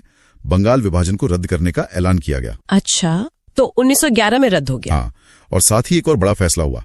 1912 में भारत की राजधानी कलकत्ता से दिल्ली शिफ्ट कर दी गई। ओहो, राजधानी भी बदल गई? जी। तो अगर हम संक्षेप में देखें तो बंगाल विभाजन कर्जन की एक चाल थी राष्ट्रवाद को कमजोर करने की, लेकिन हुआ उल्टा। हाँ बिल्कुल। इसने स्वदेशी और बहिष्कार जैसे आंदोलनों को हवा दी। पूरे देश में लोग विरोध में उतरे, भले ही कांग्रेस में फूट पड़ गई, और आखिर में अंग्रेजों को फैसला वापस लेना पड़ा और राजधानी भी बदलनी पड़ी। एकदम सही कहा आपने, लेकिन यहाँ एक बात सोचने वाली है। क्या? ये तो सोचने वाली बात है। विभाजन रद्द होने के बावजूद क्या उसकी लगाई हुई चिंगारी कहीं न कहीं सुलगती नहीं रही? इस पर विचार करना जरूरी है। हम भारत की आजादी की लड़ाई के एक अलग पर बहुत अहम पहलू पर बात करेंगे। हाँ, कौन सा? क्रांतिकारी राष्ट्रवाद। ओ बिल्कुल। ये वो रास्ता था जहां जोश था, जज्बा था, और मतलब अंग्रेजी हुकूमत को सीधी टक्कर देने का इरादा। हाँ। हम 19वीं सदी के आखिर से लेकर करीब 1916 तक के उस दौर को समझेंगे, जब वो गुप्त संगठन बन रहे थे ना। हाँ, और विदेशों में भी आवाज उठ रही थी। सही कहा। और वो सशस्त्र संघर्ष की चिंगारियां वो भड़क रही थीं। तो चलिए समझते हैं इन घटनाओं को और उनके पीछे की सोच को। हाँ, ये समझना जरूरी है कि कांग्रेस के जो नरमपंथी तरीके थे जी, उनके साथ साथ एक धारा ऐसी भी थी जिसे लगता था कि आजादी सिर्फ मतलब याचिकाओं से नहीं मिलेगी। अच्छा। इसकी शुरुआत हमें महाराष्ट्र में दिखती है, जैसे 1879 में वासुदेव बलवंत फड़के की रामोसी किसान सेना थी। हाँ, सुना है। या फिर तिलर जी ने शिवाजी और गणपति उत्सवों का इस्तेमाल किया राष्ट्रीय चेतना जगाने के लिए। और इसी माहौल में 1897 में पुणे में वो चापेकर बंधुओं ने प्लेग कमिश्नर रैंड की हत्या कर दी। हाँ, वो एक बड़ी घटना थी। उसे अक्सर क्रांतिकारी राष्ट्रवाद की पहली बड़ी कार्रवाई माना जाता है। बिल्कुल। ये दिखाता है कि गुस्सा किस हद तक बढ़ चुका था। बिल्कुल। और ये सिर्फ एक घटना नहीं थी, इसके बाद विचारों को संगठित करने की कोशिशें हुई। जैसे 1899 में पूना में सावरकर बंधुओं ने मित्र मेला शुरू किया। मित्र मेला। हाँ, जो बाद में 1904 में अभिनव भारत सोसाइटी बन गया। ये मतलब गुप्त संगठन थे। अच्छा। जिनका मकसद था युवाओं को जोड़ना और सशस्त्र क्रांति की तैयारी करना। और बंगाल भी तो इसमें पीछे नहीं नहीं था। नहीं, बिल्कुल नहीं। 1902 में कलकत्ता में सतीश चंद्र बसु ने अनुशीलन समिति बनाई। अनुशीलन समिति, इसका क्या खास मकसद था? देखिए, अनुशीलन समिति सिर्फ हथियार चलाना सिखाना नहीं था। अच्छा। वो मतलब शारीरिक और नैतिक बल, उस पर भी जोर था। एक तरह से युवाओं को क्रांतिकारी विचारधारा से लैस कर रहे थे। इसी दौर की एक बड़ी घटना है 1908 का अलीपुर बम कांड। हाँ, मजिस्ट्रेट किंग्सफोर्ड पर हमले की कोशिश। बिल्कुल, जिसमें प्रफुल्ल चाकी और खुदीराम बोस शामिल थे।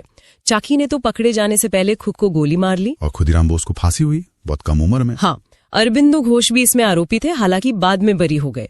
ये घटना दिखाती है कि क्रांतिकारी कितना जोखिम उठा रहे थे। और ये आग सिर्फ भारत तक ही सीमित नहीं थी, है ना, विदेश में भी काम हो रहा था। बिल्कुल।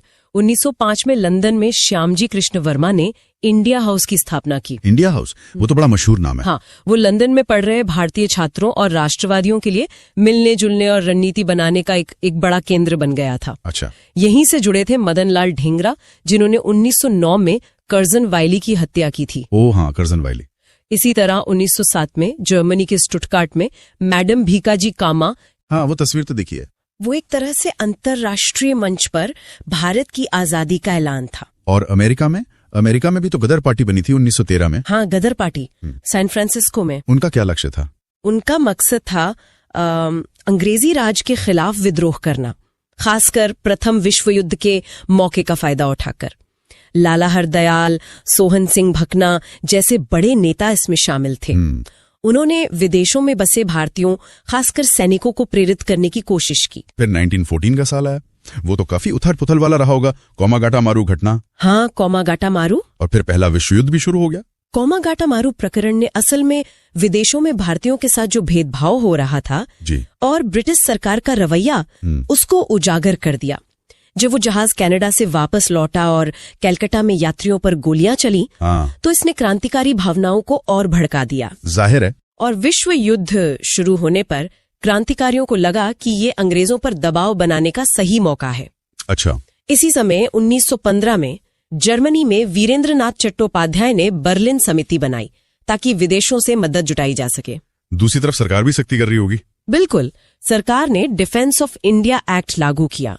और फिर 1916 में होम रूल लीग आंदोलन शुरू हुआ, तिलक और एनी बेसेंट वाला। हाँ, ये क्रांतिकारी गतिविधि से कैसे जुड़ा था या ये अलग था? देखिए, होम रूल लीग सीधे तौर पर सशस्त्र क्रांति की बात नहीं कर रहा था। ठीक है। लेकिन इसका लक्ष्य था स्वशासन या होम रूल।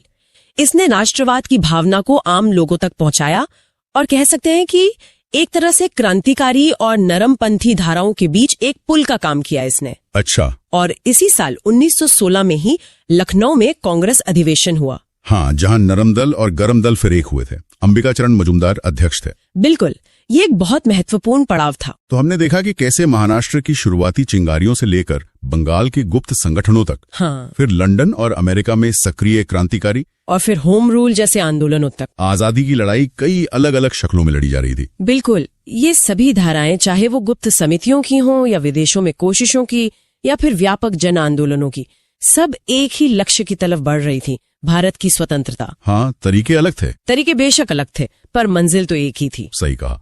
तो आज की बातचीत को यहीं रोकते हैं। हाँ। लेकिन श्रोताओं के लिए एक सवाल छोड़ जाते हैं। जरूर। स्वतंत्रता संग्राम में इन अलग अलग रणनीतियों का, कभी हथियार, कभी विदेशों से दबाव, कभी जन आंदोलन, इस विविधता का, इस वैरायटी का क्या महत्व रहा होगा? सोचने वाली बात है। सोचिएगा जरूर। आज हम बात करेंगे भारतीय स्वतंत्रता संग्राम के एक बहुत ही अहम दौर की जी। 1915 से 1922 के बीच का समय। हाँ, ये बहुत महत्वपूर्ण साल थे। ये वो साल थे जब महात्मा गांधी दक्षिण अफ्रीका से लौटे और कुछ ही सालों में भारत के सबसे बड़े नेता बन गए। बिल्कुल। और देखिए, अगर आप प्रतियोगी परीक्षाओं की तैयारी कर रहे हैं तो ये साल और इनमें जो भी हुआ वो समझना बहुत बहुत जरूरी है। सही बात है, क्योंकि यहीं से आजादी की लड़ाई ने एक तरह से एक नई दिशा पकड़ी थी। हाँ, एक नई राह मिली। ये जो 7 साल थे ना, 1915 से 22, ये गांधी जी के लिए और मैं कहूंगी पूरे देश के लिए एक तरह से नींव रखने जैसे थे। अच्छा। दक्षिण अफ्रीका में उनके सत्याग्रह के प्रयोग सफल तो रहे थे, पर भारत एक बिल्कुल अलग चुनौती थी। यहाँ उन्होंने अपने तरीकों को आजमाया, उनमें सुधार किया और एक ऐसा जन आंदोलन खड़ा करने की जमीन तैयार की जैसा मतलब पहले कभी नहीं हुआ था। तो शुरुआत करते हैं उनके आने से। 9 जनवरी 1915 गांधी जी भारत वापस आए। जी। लेकिन आते ही उन्होंने कोई बड़ी राजनीतिक घोषणा नहीं की, है ना? ऐसा नहीं हुआ कि आते ही स्टेज पर चढ़ गए। नहीं नहीं, बिल्कुल नहीं। उन्होंने थोड़ा समय लिया देश को समझने में। ये दिलचस्प भी है। हाँ उनके जो राजनीतिक गुरु थे, हाँ। गोपाल कृष्ण गोखले, हाँ। उन्होंने सलाह दी थी उन्हें। अच्छा, गोखले जी ने? हाँ, कि पहले 1 साल आप पूरा भारत घूमो, लोगों को समझो, उनकी तकलीफें जानो, और उसके बाद ही पॉलिटिक्स में एक्टिव होना। और गांधी जी ने ये बात मानी? बिल्कुल मानी। वो तुरंत राष्ट्रीय मुद्दों में नहीं कूदे, बल्कि उन्होंने पहले जो क्षेत्रीय समस्याएं थी उन पर ध्यान दिया। और इसी कड़ी में उनका पहला बड़ा कदम हम मानते हैं चंपारण सत्याग्रह को 1917 में। हाँ, चंपारण। बिहार का वो नील किसानों वाला मामला। सही पकड़ा। बिहार के चंपारण में क्या था कि नील किसानों पर जबरदस्ती नील उगाने का दबाव था। उसको तिनकठिया प्रणाली कहते थे। मतलब अपनी जमीन के 3-20 हिस्से पे नील उगाना ही पड़ेगा, चाहे फायदा हो या नुकसान। अरे बाप रे। हाँ, तो राजकुमार शुक्ल नाम के एक स्थानीय किसान नेता थे, उन्होंने गांधी जी को बुलाया। अच्छा। और ये भारत में गांधी जी का पहला सविनय अवज्य मतलब सत्याग्रह का पहला बड़ा प्रयोग था। और सफल रहा? पूरी तरह सफल रहा। अंग्रेज सरकार को झुकना पड़ा, जांच बैठानी पड़ी और किसानों को राहत मिली। इसने गांधी जी को पहली बड़ी पहचान दिलाई देश भर में। तो चंपारण की सफलता के बाद अगले ही साल 1918 में 2 और बड़े मामले सामने आए, अहमदाबाद और खेड़ा। हाँ जी, 1918 काफी व्यस्त साल रहा उनके लिए। पहले अहमदाबाद में, वहाँ मिल मजदूरों का मामला था। अच्छा, मिल मजदूर? हाँ, कम वेतन और काम के बुरे हालात को लेके वो हड़ताल पर थे। यहाँ अनुसुईया साराभाई ने गांधी जी को बुलाया था। इस आंदोलन में गांधी जी ने पहली बार भूख हड़ताल का इस्तेमाल किया, एक हथियार के तौर पर। और मिल मालिकों को आखिर में मजदूरों की मांगे माननी पड़ी। और फिर खेड़ा सत्याग्रह, वो भी गुजरात में ही। कि फसल खराब हो गई थी, लेकिन सरकार लगान माफ करने को तैयार नहीं थी। अच्छा। तो गांधी जी ने किसानों को लगान न देने के लिए प्रेरित किया, सत्याग्रह करने को कहा। और यहीं उनकी मुलाकात सरदार वल्लभ भाई पटेल से भी हुई। हाँ, ये महत्वपूर्ण है। सरदार पटेल यहीं से जुड़े उनके साथ? जी, जो फिर उनके पक्के अनुयायी बन गए। तो ये जो शुरुआती सफलताएं थी, चंपारण, अहमदाबाद, खेड़ा, इनसे गांधी जी के तरीकों पर, मतलब सत्याग्रह और अहिंसा पर लोगों का भरोसा बढ़ा होगा ना? निश्चित रूप से, बिल्कुल बढ़ा। इन आंदोलनों ने दिखा दिया कि भाई बिना हिंसा के भी शांति से एकजुट होकर अपनी मांगों के लिए लड़ा जा सकता है और जीता भी जा सकता है। गांधी जी अब सिर्फ एक नाम नहीं थे, वो गरीबों की, किसानों की, मजदूरों की आवाज बनते जा रहे थे। लेकिन असली परीक्षा तो भी बाकी थी। हाँ, वो आई 1919 में। 1919 ये साल तो भारतीय इतिहास में एक तरह से काला साल माना जाता है। रॉलेट एक्ट और फिर जलियांवाला बाग। उफ। बिल्कुल। पहले अंग्रेज सरकार एक बहुत ही दमनकारी कानून लेकर आई, रॉलेट एक्ट। क्या था ये एक्ट? इसका सीधा मतलब था कि सरकार सिर्फ शक के आधार पे बिना कोई मुकदमा चलाए किसी भी भारतीय को जेल में डाल सकती थी, अनिश्चित काल के लिए। बिना अपील, बिना वकील, बिना दलील वाला कानून। वही नो अपील, नो वकील, नो दलील। गांधी जी ने इसके खिलाफ जबरदस्त विरोध किया, देशव्यापी हड़ताल और सत्याग्रह का आह्वान किया। ये उनका पहला अखिल भारतीय स्तर का सत्याग्रह का प्रयास था। पूरे देश में एक साथ? हाँ, पूरे देश में। हालांकि ये पूरी तरह सफल नहीं हुआ जैसा वो चाहते थे, पर इसने अंग्रेजी शासन के खिलाफ जो गुस्सा था उसको और ज्यादा भड़का दिया। और इसी माहौल में 13 अप्रैल 1919 हाँ, अमृतसर, जलियांवाला बाग। हाँ, वो भयानक हत्याकांड। बैसाखी का दिन था, लोग शांति से सभा कर रहे थे रॉलेट एक्ट के विरोध में, और जनरल डायर ने उसने निहत्ती भीड़ पर गोलियां चलवा दी। हजारों लोग, सैकड़ों लोग मारे गए, हजारों घायल हुए। इस घटना ने तो पूरे देश को हिलाकर रख दिया था। क्या इसी गुस्से ने, इसी तकलीफ ने असहयोग आंदोलन की जमीन तैयार की? एकदम। जलियांवाला बाग नरसंहार और उसके साथ ही एक और मुद्दा जुड़ गया था, तुर्की के खलीफा का। हाँ, खिलाफत आंदोलन। जी, खिलाफत आंदोलन। दुनिया भर के मुसलमान तुर्की के सुल्तान को अपना खलीफा मानते थे। पहले विश्व युद्ध के बाद अंग्रेजों ने तुर्की के साथ जो संधि की, उससे खलीफा के अधिकार कम हो गए थे, जिसका भारतीय मुसलमान विरोध कर रहे थे। हाँ, बहुत जोर शोर से। तो गांधी जी ने इस मौके को देखा हिंदू मुस्लिम एकता को मजबूत करने और अंग्रेजी शासन के खिलाफ एक बहुत बड़ा आंदोलन खड़ा करने के लिए। अच्छा, तो दोनों मुद्दे जुड़ गए। बिल्कुल। उन्होंने जलियांवाला बाग के अन्याय और खिलाफत के सवाल को एक साथ उठाया और 1920 में असहयोग आंदोलन शुरू करने का फैसला किया। असहयोग आंदोलन, इसका मतलब क्या था? इसमें क्या क्या करना था लोगों को? असहयोग का सीधा मतलब था अंग्रेजी शासन के साथ किसी भी तरह का सहयोग न करना, उसे ठप कर देना एक तरह से। कैसे? इसमें सरकारी नौकरियां छोड़ना था, सरकार से मिली उपाधियां लौटाना था, बच्चों को सरकारी स्कूलों कॉलेजों से हटाना था, वकीलों को अदालतों का बहिष्कार करना था। और विदेशी सामान? हाँ, विदेशी कपड़ों का खासकर उनका बहिष्कार करना, उनकी होली जलाना और स्वदेशी अपनाना, ये गांधी जी के नेतृत्व में पहला इतना बड़ा राष्ट्रव्यापी जन आंदोलन था। और इसे समर्थन मिला? अभूतपूर्व समर्थन मिला। क्या शहर, क्या गांव, हिंदू मुसलमान सब इसमें शामिल हुए। खिलाफत आंदोलन भी इसी में मिल गया, जिससे हिंदू मुस्लिम एकता भी उस समय काफी मजबूत दिखी। ये आंदोलन तो मतलब काफी सफल हो रहा था, अंग्रेजों पे दबाव बन रहा होगा। बहुत दबाव बन रहा था। लेकिन फिर 1922 में इसे अचानक वापस क्यों ले लिया गया? वो चौरी चौरा वाली घटना हुई थी ना। हाँ, आंदोलन अपने चरम पर पहुंच रहा था, लेकिन फरवरी 1922 में उत्तर प्रदेश में गोरखपुर जिले के पास एक जगह है चौरी चौरा। हाँ, वहां गुस्साई भीड़ ने एक पुलिस थाने में आग लगा दी। उसमें कुछ 22 पुलिस वाले मारे गए। ओ, हिंसा हो गई। हाँ, हिंसा हो गई। इस हिंसक घटना से गांधी जी को बहुत बहुत दुख पहुंचा। उनका तो मूल सिद्धांत ही अहिंसा था। उनका मानना था कि स्वतंत्रता अहिंसक तरीकों से ही मिलनी चाहिए, साध्य के साथ साधन भी पवित्र होने चाहिए। तो इस हिंसा के बाद उन्होंने फौरन असहयोग आंदोलन वापस लेने की घोषणा कर दी। इस फैसले से तो बहुत लोग नाराज हुए होंगे, नेता भी? हाँ, काफी आलोचना हुई। कई बड़े नेता जैसे मोतीलाल नेहरू, सीआर दास, वो सब सहमत नहीं थे। उन्हें लगा कि जब आंदोलन इतना सफल हो रहा है तो एक जगह की घटना के लिए इसे बंद करना ठीक नहीं। लेकिन गांधी जी अपने अहिंसा के सिद्धांत पर एकदम अटल रहे। तो अगर हम इन 7 सालों को 1915 से 1922 तक को समेटें तो एक तरह से गांधी जी के एक क्षेत्रीय नेता से राष्ट्रीय महात्मा बनने की कहानी है। बिल्कुल। चंपारण से असहयोग आंदोलन तक उन्होंने सत्याग्रह को आजादी की लड़ाई का मुख्य हथियार बना दिया। सही कहा। इन सालों ने न केवल गांधी जी के नेतृत्व को स्थापित किया, बल्कि भारतीय स्वतंत्रता संग्राम के चरित्र को ही गढ़ दिया। अहिंसा और सत्याग्रह ये सिर्फ रणनीति नहीं रहे, ये एक नैतिक बल बन गया। और यहाँ सोचने वाली बात ये है कि चौरी चौरा के बाद आंदोलन वापस लेने का जो फैसला था, हाँ, जिसने उस समय कई लोगों को निराश किया, हाँ, क्या उसी दृढ़ता ने, उसी सिद्धांत पर टिके रहने ने लंबे समय में भारतीय स्वतंत्रता संग्राम को दुनिया भर में एक अनोखी नैतिक पहचान दिलाई? ये एक दिलचस्प सवाल है। हाँ, इस पर विचार करना जरूरी है कि उस स्थगन ने भविष्य के आंदोलनों की रणनीति को कैसे प्रभावित किया होगा।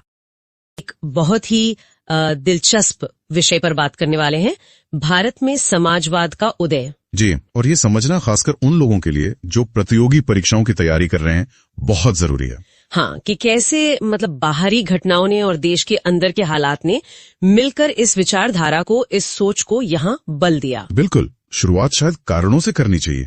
देखिए 1917 में रूस में जो क्रांति हुई, हाँ, रूसी क्रांति, उसका असर तो मतलब पूरे दुनिया पर पड़ा। और भारत कैसे अछूता रहता? सही बात है। वो जो जारशाही का खत्म होना था और फिर वो बराबरी की बातें, इसने यहाँ आजादी की लड़ाई लड़ रहे बहुत से लोगों को प्रभावित किया। तो मतलब ये सिर्फ राजनीतिक आजादी की बात नहीं रह गई थी? नहीं, बिल्कुल नहीं। लगने लगा कि भाई सिर्फ राजनीतिक आजादी से काम नहीं चलेगा, सामाजिक और आर्थिक बराबरी वो भी बहुत जरूरी है। अच्छा, और इसी सोच का नतीजा फिर हमें नई पार्टियों के बनने में दिखा। हाँ, बिल्कुल। जैसे 1920 में ताशकंद में एमएन रॉय और उनके कुछ साथियों ने भारतीय कम्युनिस्ट पार्टी की नींव रखी। ये भारत में संगठित तौर पर मतलब एक ऑर्गेनाइज तरीके से कम्युनिस्ट विचारधारा को लाने की शुरुआती कोशिशों में से एक थी। और सरकार, अंग्रेजी हुकूमत इसको कैसे देख रही थी? जाहिर है शक की निगाह से।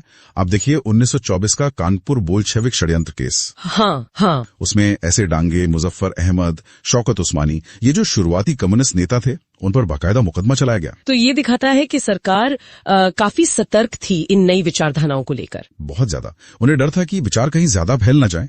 और इसी समय देखिए मजदूरों की आवाज भी उठ रही थी। हाँ, वो AITUC, all India trade union Congress, जी 1920 में ही बनी। और इसमें देखिए कौन कौन जुड़े थे।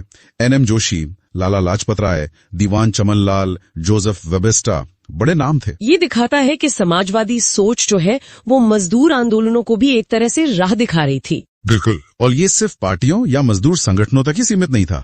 इसका असर हमें क्रांतिकारी गतिविधियों में भी दिखता है। अच्छा, जैसे पंजाब, यूपी, बिहार वाले इलाकों में। हाँ, बिल्कुल।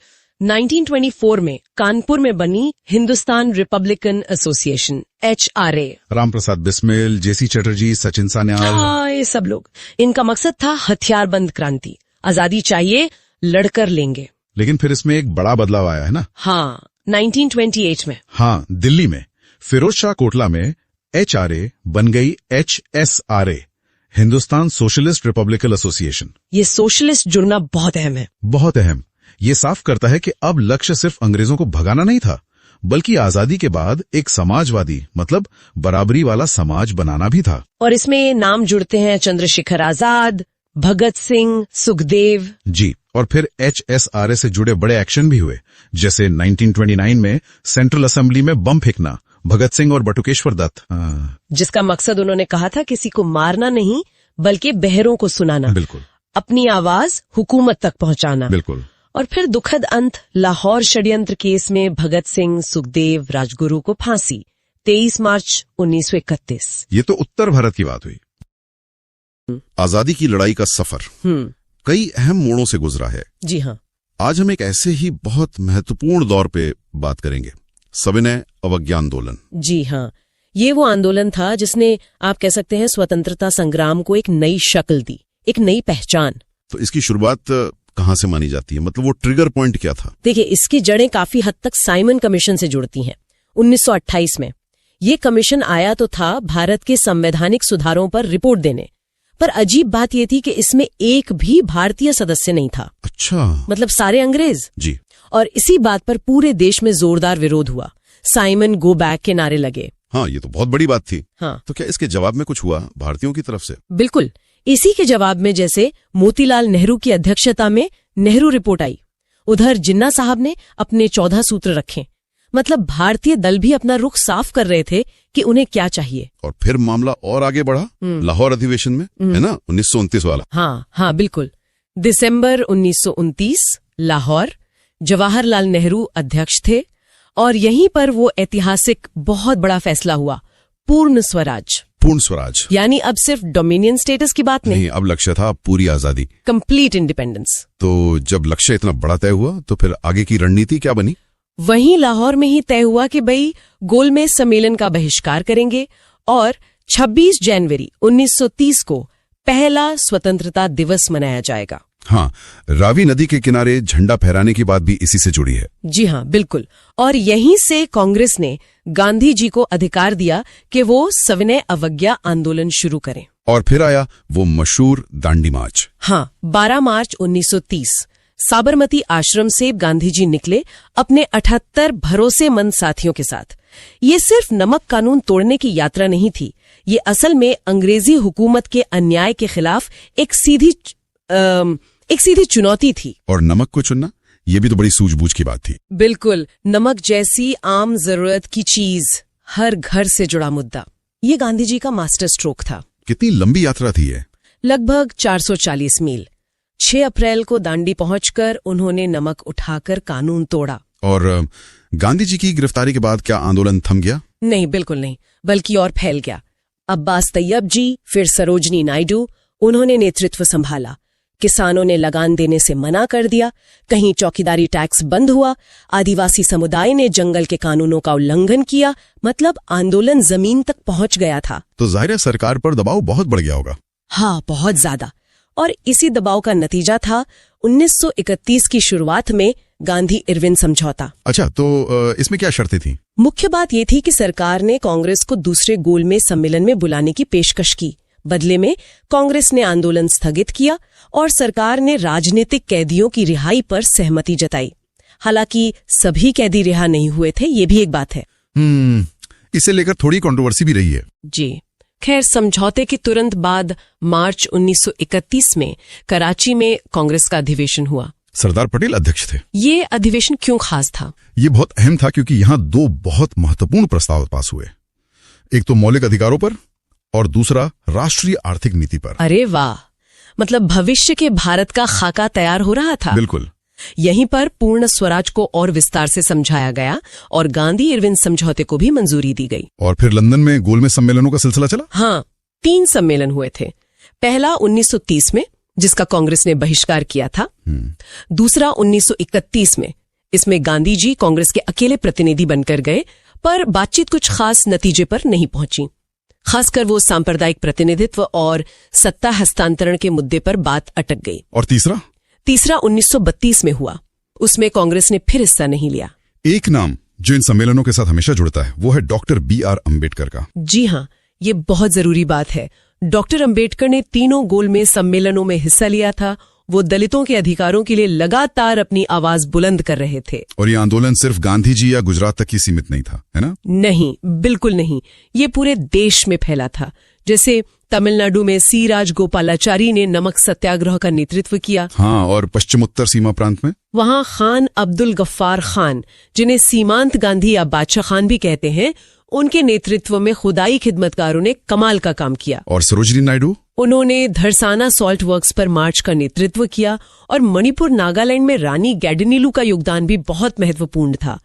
तो ये एक अखिल भारतीय आंदोलन था। तो अगर हम इस पूरे घटनाक्रम को संक्षेप में देखें, साइमन कमीशन के विरोध से चिंगारी उठी, लाहौर अधिवेशन ने पूर्ण स्वराज की आग जलाई, दांडी मार्च ने उसे हवा दी, बिल्कुल। फिर गांधी इरविन समझौते से एक ठहराव आया, कराची अधिवेशन ने भविष्य की दिशा दिखाई, और गोलमेज सम्मेलनों ने आगे की जटिलताओं का संकेत दिया। सही कहा।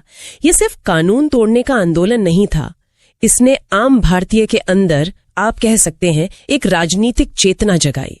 मौलिक अधिकार, आर्थिक नीति, ये मुद्दे राष्ट्रीय बहस के केंद्र में आ गए। इसने आजादी की लड़ाई को वाकई एक नई दिशा और गहराई दी। जी हाँ। अच्छा, जाते जाते एक सवाल मन में आता है, ये जो सविनय अवज्ञा का तरीका था, अहिंसक प्रतिरोध का, इसका असर सिर्फ भारत पर ही नहीं बल्कि शायद दुनिया भर के आंदोलनों पर भी पड़ा होगा। इस पर सोचने की जरूरत है। बिल्कुल, ये एक बहुत अहम सवाल है कि इस अहिंसक प्रतिरोध की विरासत कितनी दूर तक गई। भारत के स्वतंत्रता संग्राम के एक बहुत ही अहम बल्कि निर्णायक दौर पर बात करेंगे। हाँ बिल्कुल, 1940 से 1947 के बीच का समय। हाँ, जब द्वितीय विश्व युद्ध भी चल रहा था और भारत में आजादी की लड़ाई तेज हो रही थी। सही।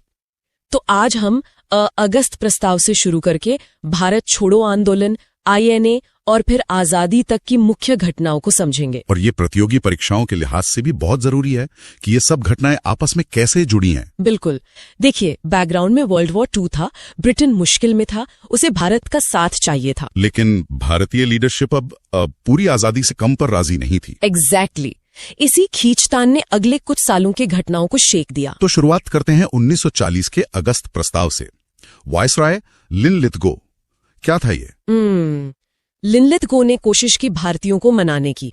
कहा कि युद्ध के बाद डोमिनियन स्टेटस देंगे, संविधान सभा बनाएंगे, जिम्मेदार सरकार देंगे। लेकिन ये तो वही पुरानी बातें थी एक तरह से। हाँ बिल्कुल, नाकाफी था ये। कांग्रेस ने साफ मना कर दिया, क्योंकि अब लक्ष्य था पूर्ण स्वतंत्रता। और इससे पहले ही अक्टूबर 39 ने कांग्रेस मिनिस्ट्रीज ने इस्तीफा दे दिया था। हाँ, क्योंकि भारत को बिना पूछे ही युद्ध में शामिल कर दिया गया था। हाँ। तो ये एक बड़ा मुद्दा था। अच्छा, तो अगस्त प्रस्ताव खारिज होने के बाद व्यक्तिगत सत्याग्रह का रास्ता अपनाया गया। हाँ, ये गांधी जी का तरीका था विरोध जताने का।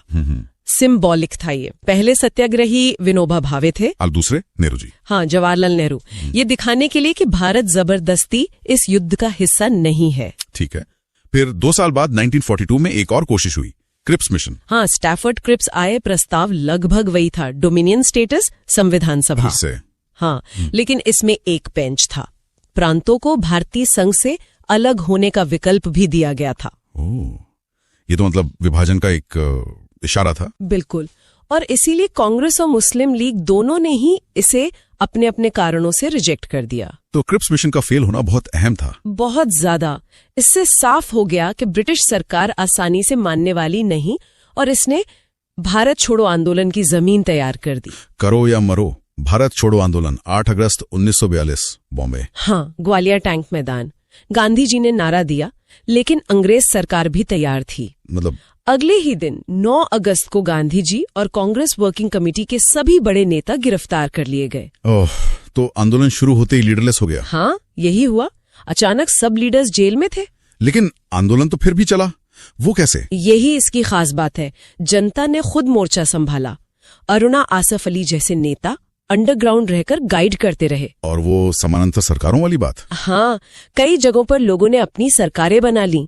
जैसे बंगाल में तामलुक जातीय सरकार थी, महाराष्ट्र में सतारा प्रति सरकार थी, बलिया में चित्तू पांडे। मतलब अंग्रेजों का कंट्रोल खत्म? हाँ, उन इलाकों में अंग्रेजी राज की पकड़ एकदम ढीली पड़ गई। इसने सिस्टम को हिला दिया। अच्छा, एक तरफ देश में ये सब चल रहा था, दूसरी तरफ भारत के बाहर भी कुछ हो रहा था। INA, हाँ, इंडियन नेशनल आर्मी। इसकी नींव कैप्टन मोहन सिंह ने 1942 में सिंगापुर में रखी थी। जापानी मदद से। जो भारतीय सैनिक जापानियों ने पकड़े थे। हाँ, उन्हीं युद्धबंदियों को लेकर। लेकिन असली जान इसमें आई 1943 में, जब सुभाष चंद्र बोस ने कमान संभाली। दिल्ली चलो का नारा। हाँ, और रानी लक्ष्मीबाई रेजिमेंट भी बनाई महिलाओं की। आईएनए ने लोगों में जोश भरा। हालांकि 1945 में जापान हार गया तो आईएनए का अभियान रुक गया, पर इसका असर बहुत गहरा था। इस दौर के कांग्रेस अधिवेशन भी काफी महत्वपूर्ण रहे होंगे, जैसे 1939 का त्रिपुरी संकट। हाँ बिल्कुल, 1938 हरिपुरा में तो सुभाष बोस अध्यक्ष बने, नेशनल प्लानिंग कमेटी भी बनी। लेकिन 1939 त्रिपुरी में वो दोबारा जीते थे। हाँ, गांधी जी के कैंडिडेट पट्टाभी सीतारमैया के खिलाफ जीते, लेकिन फिर वर्किंग कमेटी से मतभेद हुए और बोस ने इस्तीफा दे दिया। और फिर फॉरवर्ड ब्लॉक बनाया। हाँ, 1939 में ही। ये कांग्रेस के अंदर की विचारधारा और रणनीति की खींचतान को दिखाता है। इससे पहले लखनऊ 1936 में किसान सभा और कांग्रेस सोशलिस्ट पार्टी का बनना भी अहम था। संवैधानिक स्तर पर भी कुछ चल रहा था, जैसे 1932 का कम्युनल अवार्ड और पूना पैक्ट। हाँ, ब्रिटिश पीएम रैमजी मैकडॉनल्ड ने दलित वर्गों के लिए सेपरेट इलेक्टोरेट यानी पृथक निर्वाचन मंडल की घोषणा की। गांधी जी इसके सख्त खिलाफ थे। हाँ, उन्होंने इसे हिंदू समाज को बांटने की कोशिश माना और यरवड़ा जेल में अनशन शुरू कर दिया। फिर अंबेडकर जी और गांधी जी के बीच समझौता हुआ, जिसे पूना पैक्ट कहते हैं। इसमें क्या तय हुआ? इसमें सेपरेट इलेक्टोरेट की बजाय प्रांतीय विधान मंडलों में दलितों के लिए रिजर्व्ड सीटें बढ़ा दी गईं। अच्छा, और फिर आया 1935 का भारत सरकार अधिनियम, गवर्नमेंट ऑफ इंडिया एक्ट 1935। हाँ, ये बहुत बड़ा और महत्वपूर्ण एक्ट था। इसने प्रांतों से डायरकी यानी द्वैध शासन खत्म किया, उन्हें स्वायत्तता दी। लेकिन केंद्र में डायरकी लगा दी। हाँ, केंद्र में लागू कर दी, और एक ऑल इंडिया फेडरेशन का प्रस्ताव था जो कभी बन नहीं पाया। और 11 में से 6 प्रांतों में 2 सदन वाले विधानमंडल बने। तो इसने आगे के संविधान का आधार रखा। काफी हद तक। इसे मिनी कॉन्स्टिट्यूशन भी कहते हैं कई बार। और फिर हम आजादी के बिल्कुल करीब पहुंचते हैं। Cabinet mission 1946। हाँ, विश्व युद्ध खत्म हो चुका था। ब्रिटेन में लेबर पार्टी की सरकार थी। पीएम एटली ने 3 सदस्य भेजे, क्रिप्स, अलेक्जेंडर, पैथिक लॉरेंस। मकसद था सत्ता हस्तांतरण का रास्ता निकालना। हाँ, और संविधान सभा बनवाना। लेकिन कांग्रेस और मुस्लिम लीग में सहमति नहीं बन पाई। लीग पाकिस्तान पर अड़ी थी। और फिर वो डायरेक्ट एक्शन डे। हाँ, जिन्ना ने 16 अगस्त 1946 को प्रत्यक्ष कार्रवाई दिवस का आह्वान किया। इसके बाद बहुत भयानक सांप्रदायिक दंगे हुए, खासकर कलकत्ता में। तो विभाजन ही एकमात्र रास्ता बचा। लगभग तय हो गया था।